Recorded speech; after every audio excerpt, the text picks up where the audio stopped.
ಆಮೇಲೆ ತುಂಬಾ ಚರ್ಚೆ ಆಗ್ತಾ ಇರೋದು ಸರ್ಪ್ರೈಸ್ ಆಗಿರುವಂತ ಕೆಲವೊಂದಿಷ್ಟು ಹೆಸರುಗಳು ಬರಬಹುದು ಅಂತ ಹೇಳ್ತಾ ಇದ್ದಾರೆ. ಅಚ್ಚರಿಯ ಮುಖಗಳು ಕಾಣಿಸಿಕೊಳ್ಳಬಹುದು ಅಂತ ಹೇಳಿ ಕಮಲ ವರಿಷ್ಠರ ಸೀಕ್ರೆಟ್ ಲಿಸ್ಟ್ ನಲ್ಲಿರುವಂತಹ ಕ್ಷೇತ್ರಗಳು ಯಾವ್ಯಾವು? ಮೈಸೂರು, ಬೆಂಗಳೂರು ಗ್ರಾಮಾಂತರ, ಬೆಂಗಳೂರು ಉತ್ತರ, ಬೆಂಗಳೂರು ದಕ್ಷಿಣ, ಚಿತ್ರದುರ್ಗ, ದಕ್ಷಿಣ ಕನ್ನಡ, ಉತ್ತರ ಕನ್ನಡದಲ್ಲಿ ಅಚ್ಚರಿ ಅಭ್ಯರ್ಥಿಗಳ ಪ್ರಯೋಗವಾಗುತ್ತಾ?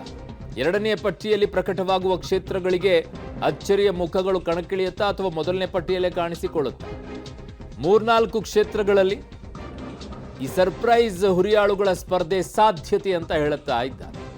ಆಗಬಹುದು, ಕೊಟ್ಟೆ ಕೊಡ್ತಾರೆ. ವಿಧಾನಸಭೆಯಲ್ಲಿ ಈ ಪರೀಕ್ಷೆಯನ್ನ ಮಾಡಿದ್ರು, ವಿಧಾನಸಭೆಯಲ್ಲಿ ಅದು ವಿಫಲವಾಗಿದೆ ಅಂತೇಳಿ ಬಿಜೆಪಿಯ ನಾಯಕರುಗಳೇ ಮಾತನಾಡ್ತಾ ಇದ್ರು.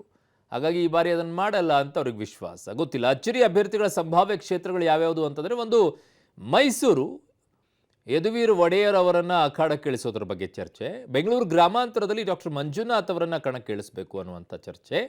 ಬೆಂಗಳೂರು ಉತ್ತರ ಅಥವಾ ದಕ್ಷಿಣದಲ್ಲಿ ನಿರ್ಮಲಾ ಸೀತಾರಾಮನ್ ಅವರನ್ನ ಕಣಕ್ಕಿಳಿಸಬೇಕು ಅನ್ನುವಂಥ ಚರ್ಚೆ. ಅವರು ರಾಜ್ಯಸಭಾ ಸದಸ್ಯರು.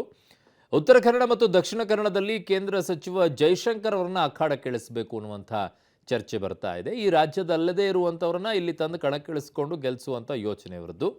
ಚಿತ್ರದುರ್ಗ ಮಾದಾರ್ ಚೆನ್ನಯ್ಯ ಸ್ವಾಮಿಗಳನ್ನ ಅಖಾಡಕ್ಕಿಳಿಸುವಂಥ ಯೋಚನೆಗಳು. ಬಟ್ ಇಲ್ಲಿಲ್ಲದೆ ಇರುವಂಥವ್ರನ್ನ ಬೇರೆದವ್ರನ್ನ ತಂದು ಹಾಕಿಟ್ಟು ಆ ಕ್ಷೇತ್ರಗಳನ್ನ ಯಾಕೆ ಬಲಿ ಕೊಡ್ತೀರಾ ಅನ್ನೋದು ನಮಗೆ ಬರುವಂಥ ಪ್ರಶ್ನೆ.